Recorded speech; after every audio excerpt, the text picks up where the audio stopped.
Ya, saat ini saya ada di Kapernaum. Kapernaum itu kalau saudara lihat tulisan ini, itu adalah Kapernaum, the town of Jesus. Kapernaum, the town of Jesus. Ini adalah Kapernaum, kotanya Yesus.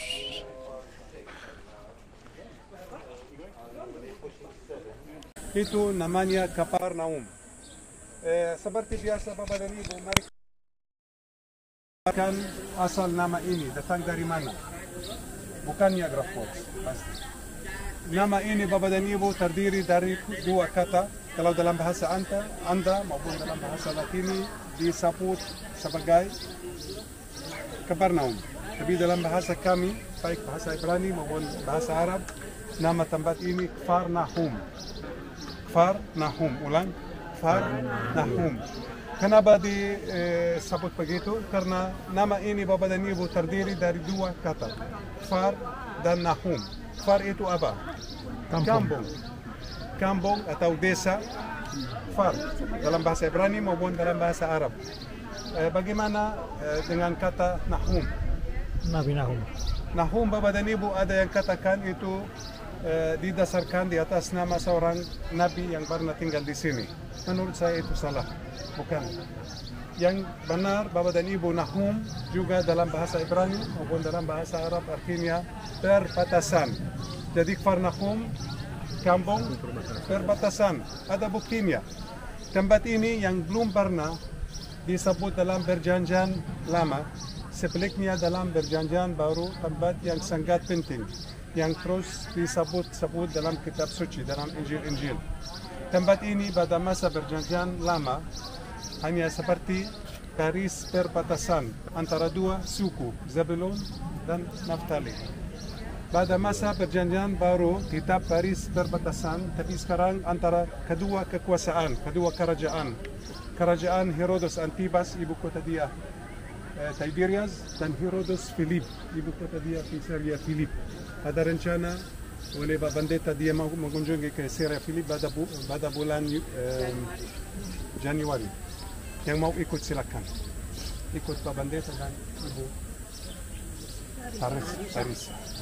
Jadi Bapak dan Ibu, tempat ini merupakan garis perbatasan sehingga orang selalu bilang itu adalah tempat perbatasan. Kampung perbatasan menjadi Kfar Nahum. Kfar Nahum Bapak dan Ibu juga lokasinya berdekatan dengan sebuah jalan yang namanya Jalan Laut. Jalan Laut itu apa? Jalan raya yang menghubungkan kerajaan di Mesir yang paling selatan dengan kerajaan di utara dekat Irak dan Syria di paling utara. Berarti seluruh tentara atau pedagang yang mau bolak-balik antara kedua kerajaan itu harus melewati Kfar Nahum di sini. Berarti tempat ini memang sangat strategis, Kfar Nahum. Dan itu juga kasih kesempatan untuk para penduduk di sini sebagai pedagang pergi ke Damaskus melewati jalan raya itu, Via Maris atau jalan laut, untuk beli jual barang-barang seperti ikan dan beli sotra dari sana. Kasih kesempatan untuk banyak orang mencari hidupnya dari sebagai pedagang itu. Sekarang Bapak dan Ibu, tempat Kfar Nahum juga lokasinya di wilayah Galilea, tidak jauh dari Sungai Yordan. Itu informasi yang penting, nanti Bapak dan Ibu akan ingat karena saya kasih detailnya. Kfar Nahum yang lokasinya di pinggir Danau Tiberias digali oleh biarawan Fransiskan. Mereka hanya dapat menggali kira-kira 5% dari tempat sebenarnya dari Kfar Nahum. Berarti Kfar Nahum lebih besar dari tempat yang digali yang tertutup di tembok ini. Tapi mereka menemukan fondasi untuk tempat tinggal para penduduk Kfar Nahum di sini, di sebelah kiri juga. Termasuk ada dua bangunan umum. Satu gereja di sini dari abad ke-5, yang kedua sinagoga. Itu ruang beribadah bagi orang Yahudi dari abad yang sama, berarti abad ke-5.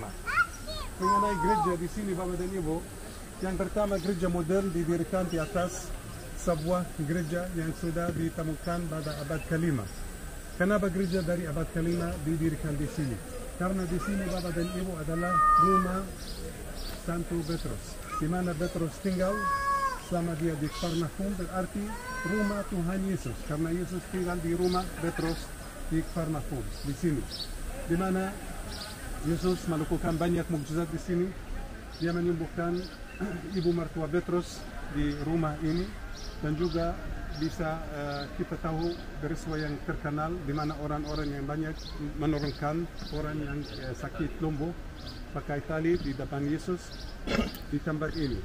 Karena tempat ini sangat penting, terus dikunjungi sampai Kristen pada abad kelima mendirikan gereja. Gereja yang paling pertama dihancurkan oleh pasukan Persia pada tahun 614, sampai gereja yang modern didirikan oleh Ordo Fransiskan pada tahun 1984, masih modern. Bangunan umum yang kedua adalah sinagoga. Sinagoga Bapak dan Ibu yang terbuat dari batu-batu putih ini didirikan pada abad kelima. Tapi didirikan di atas fondasi sebuah sinagoga yang sudah ada pada zaman Tuhan Yesus.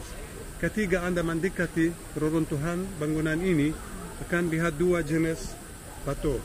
Satu yang hitam, yang paling bawah, yang kedua putih.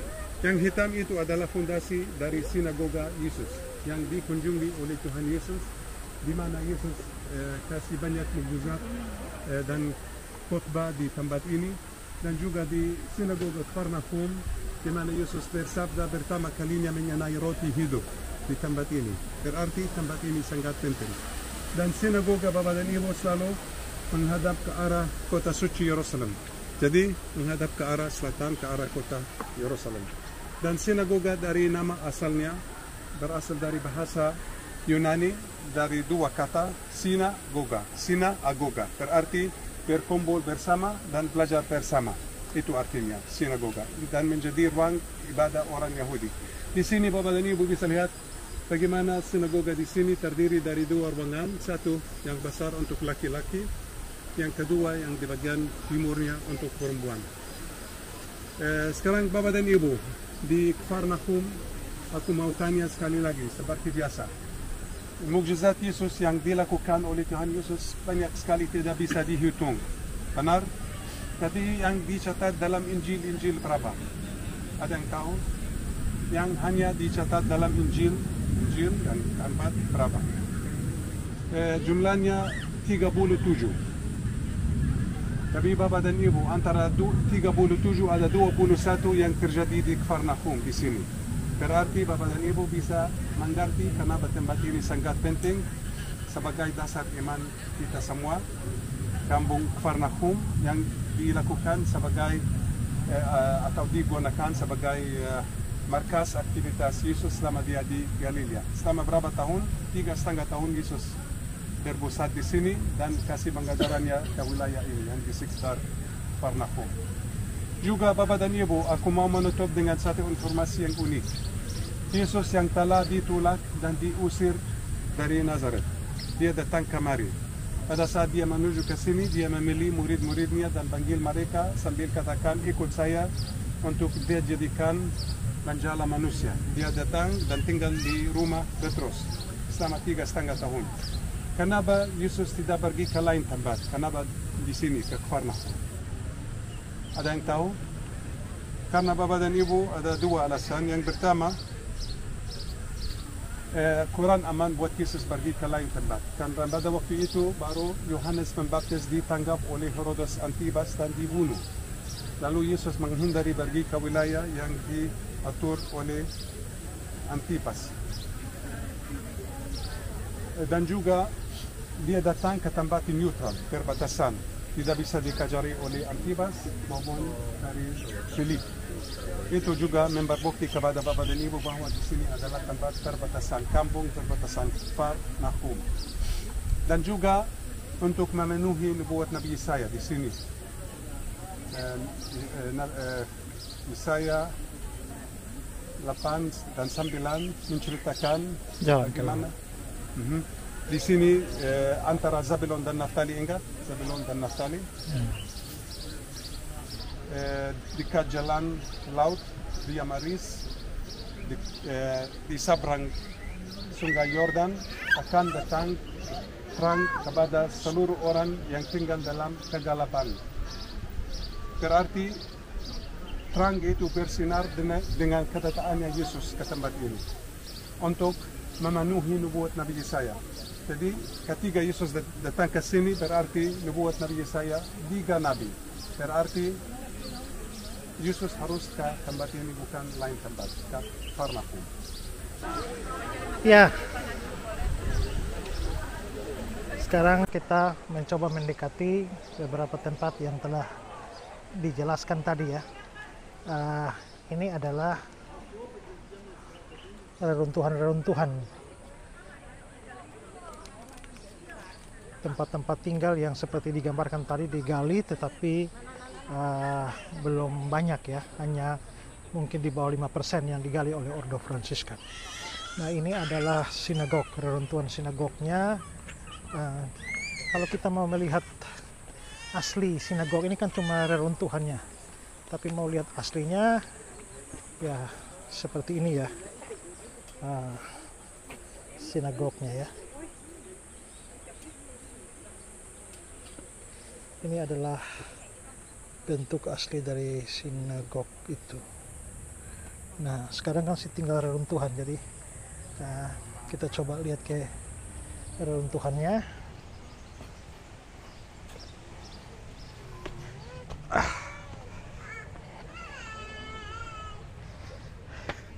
Ya, saudara lihat ini bagian dalamnya dari sinagog ini.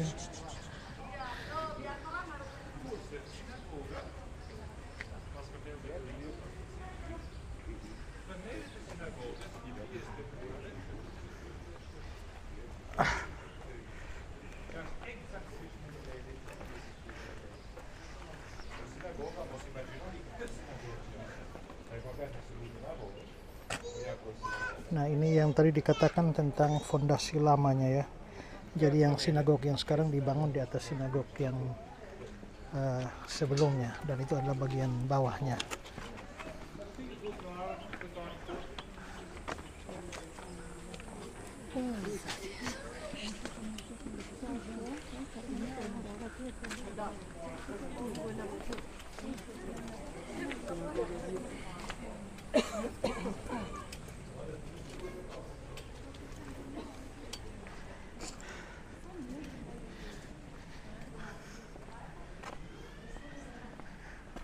Cuaca di sini sangat-sangat panas, 36 derajat saat ini, sangat-sangat panas.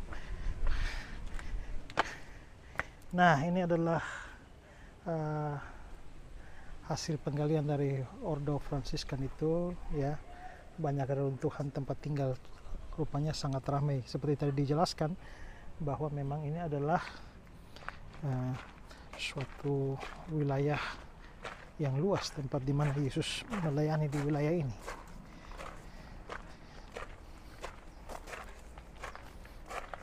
Nah, ini ada yang menarik, saudara-saudara, lihat di tembok-tembok ini loh. Ada orang, ada kertas-kertas nih apa. Ini seperti yang dilakukan di tembok ratapan.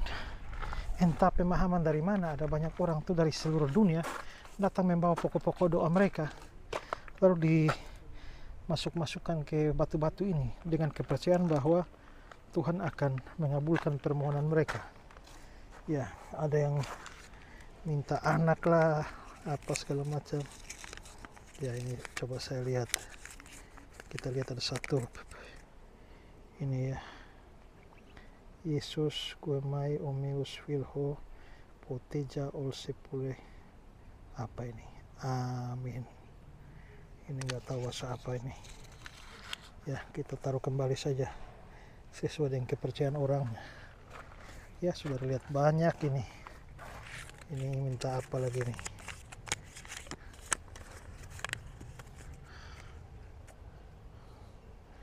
Waduh, tidak tahu juga nih. Ya, kita masukkan saja kembali. Bahkan di lubang kecil begini juga ada yang isi di dalamnya. Sebenarnya ini kepercayaan yang salah ya. Tidak ada manfaatnya sama sekali kita menusuk pokok-pokok doa ini di lubang-lubang batu dari tempat-tempat yang dianggap tempat kudus ini. Tapi ya, demikianlah kepercayaan banyak orang.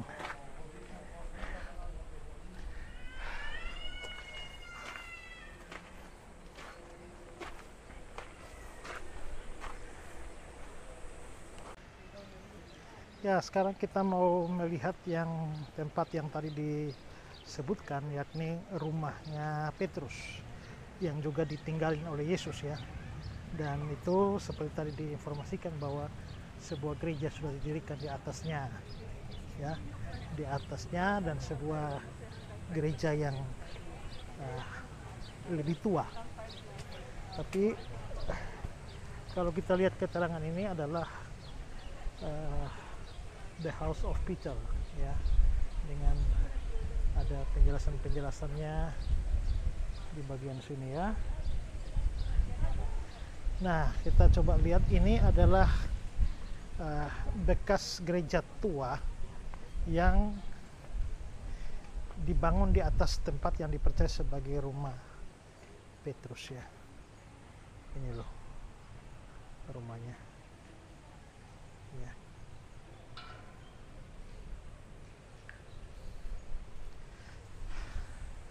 Di mana peristiwa Yesus menyembuhkan ibu mertua Petrus ya, dipercaya di tempat ini. Oke, baik saudara-saudara, demikianlah sedikit informasi yang bisa diberikan terkait dengan Kapernaum ini, dan semoga informasi yang saya bagikan ini bisa mencerahkan kita. Shalom, Tuhan memberkati. Shalom, salam damai sejahtera. Dengan sukacita kami informasikan kembali, Ngobras Goes to Israel. Ngobrol Alkitab santai. Bible study on the spot langsung di tempat-tempat bersejarah sesuai yang tertulis di dalam Alkitab. Masih bersama dengan pembimbing rohani kita, Bapak Pendeta Esra Soru dan Bapak Yosuayan. Kali ini paket komplit, kita akan menuju 3 negara, Israel, Mesir, dan Jordania secara langsung. Kami mengundang Bapak Ibu Saudara yang haus dan rindu menggali kebenaran firman Tuhan, baik dari sisi sejarah, hermeneutik penafsiran Alkitab, dan pengertian-pengertian rohani di dalamnya.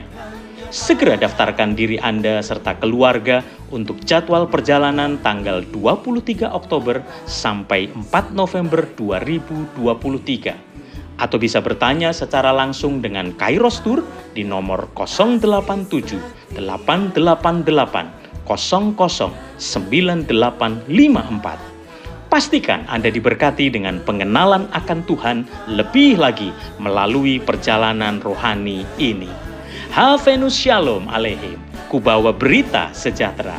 Yuk yang pengen ke Yerusalem, kita jalan bareng Pak Esra. Pastikan booking seat Anda, Tuhan memberkati.